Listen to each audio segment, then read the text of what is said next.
Hi, welcome to Lesson 6. We're going to get back to Jingle Bells today, which we saw, I think, in about Lesson 2. We had learned the B, C, and D, E, F, and G notes on the first two strings, starting with open, first, third on each string. You've seen that reviewed in every lesson so far, so I'm not going to write it out again today.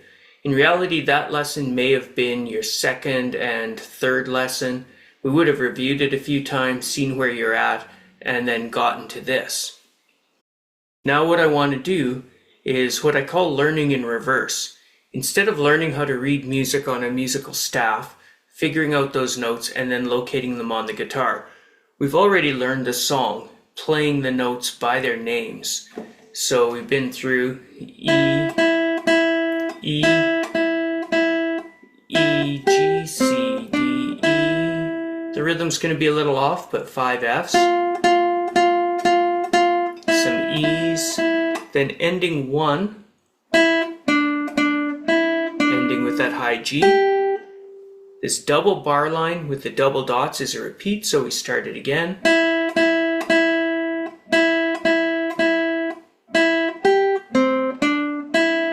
Fs again. Those 3 E's, I don't do ending 1 again, I do ending 2. G, G, F, D, C.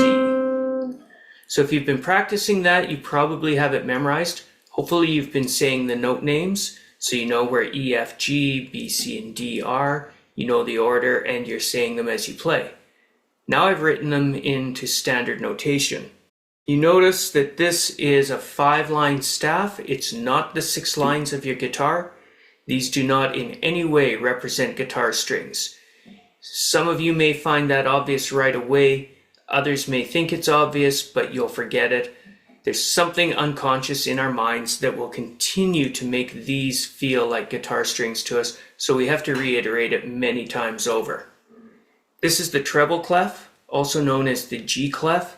You may see that it's a stylized handwritten G. As it circles around here, it's circling around the G line. The second line from the bottom is going to fix a G note on the staff. As you're getting used to me saying, that's not really particularly relevant at the moment. I just want you to have heard it and be aware of it. Later on, this stuff will become more and more important. We know we're playing 3 E's, and there they are. Notes are written either on lines or in these spaces. So these 3 E's you see in this top space. We spoke about the rhythm. Jingle bells. Bells is longer. So we have 2 colored in notes and 1 note that's not colored in. These are 2 quarter notes and a half note. Those rudiments, again, we're not really learning today. We're going to apply our knowledge of the notes that we play and how it sounds to this. We're not going to figure this out, learn all the details, and then figure out a song from there. So we have 3 E's, and they're represented in these spaces. Whether the note's colored in or not, its location is what makes it an E. It's sitting in that top space. That's 1 measure or bar of music. I've come to a bar line. Now I'm in the next bar. 3 more E's. 2 shorter, 1 longer. Another bar line. This space, that's the same one, so that's E again. Now we're up 2 notes. We're playing a G, as you know, and you see that E would have been in this space. A note could go on this line, that's F, and now we're on top for a G. So E all the way up to G. The note in this space, the third space, is the C.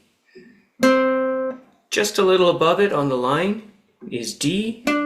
So we've gone from a C to a note a little bit higher. So you see it going higher in the staff, and then higher yet to the open E. So we get C, D, E. Again, please notice we're playing on the second string. There's nothing here that tells you you're on the second string. This third space from the bottom looks like it might be the second space down, and maybe that's your string. Not at all. Do not relate that to your string. So you have E's, E's, E to G, all the way down to C, climbing up to the next line, the D, to the next line, or to the next space, the open E. Hold that for a long time, 4 beats in a bar, up to the next note, Fs. Notice there on this top line, they're a little higher than E, but a little lower than this G. One more F, down a little bit, alphabetically down is E. We're ending 1, open E again, a little lower, D, back up to E, back down to D, way up to our high G. Double dots and a double bar line, we're back to the beginning. E's, 1 longer, 2 short, 1 longer, E, G, C, D, 4 beats on that long E, the F's at the end of the line, this F, down to these E's. We don't enter ending 1, we go to ending 2. Way up high to our G, down 1 note to the note on the line, the F. We don't go down to the E in this space, we go down a little bit more to the D and end on C. Notice again, that one is not colored in and it doesn't have a stem. It gets this entire bar all to itself. It gets the whole bar, so it's called the whole note. It gets 4 beats. The bar here is divided between, actually let me do this one. Here's 2 notes that aren't colored in. They have stems though. There's a D and a G, and they split the bar. 2 guys sharing the bar get half the bar. So those are half notes. The D gets 2 beats, and the G gets 2 beats. Whole note gets a whole bar, 4 beats. Half notes get half a bar, 2 beats. These ones, we're dividing a bar into 4, so each one gets a quarter of the bar. They're called quarter notes, and they each get 1 beat. You're not being trained yet to count or to know about those beats. As always, you're just hearing about them so that you can start to be aware. If I were to count, I'd call this beat 1, this is beat 2, this one gets beats 3 and 4 because it gets 2 of the beats in the second half of the bar. Every bar gets 4 beats and you count to 4 each time. So 1, 2, 3, 4. 1, 2, 3, 4. 1, 2, 3, 4. 1, 2, 3, 4. New bar, F's. Next line, F, E, E, E. Ending 1, E, D, D, E. Half notes, 2 beats each. 1, 2, 3, 4. Repeat. 1, 2, 3, 4. 1, 2, 3, 4. 1, 2, 3, 4. 1, 2, 3, 4. F's, 1 each. Next line. Ending 2, the high G. A little bit lower is F. A little lower would be E. We're going 1 more lower, not to the space, but to the line. And end on the last space, the C. 2, 3, 4. So here they are again. E, E.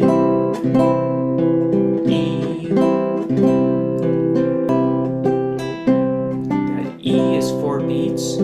F's are 1 each. Ending 1. Repeat sign. More E's. E, G. Long E for 4 beats. 4 F's. Ending 2. G, F, D, C. 2, 3, 4. If I can figure out how to do it, I'm going to put an actual piece of music into our video here for a split screen so you can see a little bit better than what I've written here. It won't have these repeat signs and first and second endings on it, but those little bits of rudiments are useful to know as well. One last time I'll run through what we have here. The 5-line staff, not your guitar strings. The G clef or the treble clef fixes the note right here on this line as a G. That's one of your G's. It's not this high G. If we count up from our spaces, we find this E. 3 E's that you've learned. A bar line ends your one measure or one bar. That was 4 beats long. The next bar has another 4 beats. These quarter notes each get one of them. The half note gets the other 2. So this is beat 1, 2, and this is beats 3 and 4. These quarter notes each get 1 beat. 1, 2, 3, 4. This whole note gets the whole bar. 1, 2, 3, 4. These quarter notes each get 1 beat. 1, 2, 3, 4. As we come along, this 1 marks off the first ending. The first time we play, we use it. We hit a repeat sign, the double dots with this double bar line. You go back to the beginning, you play along again. You do not enter ending number 1 again. You go to the second ending or ending 2 and finish off G, G, F, D, C. A whole note getting 4 beats the whole bar and a double bar line at the end. Without the dots, it ends us. With the dots, it repeats us. There are little mnemonics to learn the placement of all those notes. You've probably heard them. Every good boy deserves fudge, or F-A-C-E spells face for the spaces. I'm glossing over that one more time. We're just trying to take these notes and figure out how they look here. If you like, you can write them in the first few times. We don't want to do that for very long. Note reading is not an opportunity to get really good at playing a song like Jingle Bells. When we read notes, what we're trying to do is get good at reading this code. It's a language that we want to figure out, and you're just going to derail the process if you're always writing in the notes. If it takes you a long time to figure everyone out, that's what you actually want to do. If I get here and I know how to figure out an E, whatever I do, if I remember it's the note from Jingle Bells, or I know that it's the 4th note in face, F-A-C-E, and I have to figure that out each time, that's what you want to do. Go through that process of figuring these notes out each time you go. So that's it for today. I just wanted to keep that short, start our note reading. We'll head into the Hal Leonard book soon to see the note reading presented one string at a time, but this I think is a better way to get started if you're already comfortable playing a song. So hopefully I'll catch you next time. Thanks again.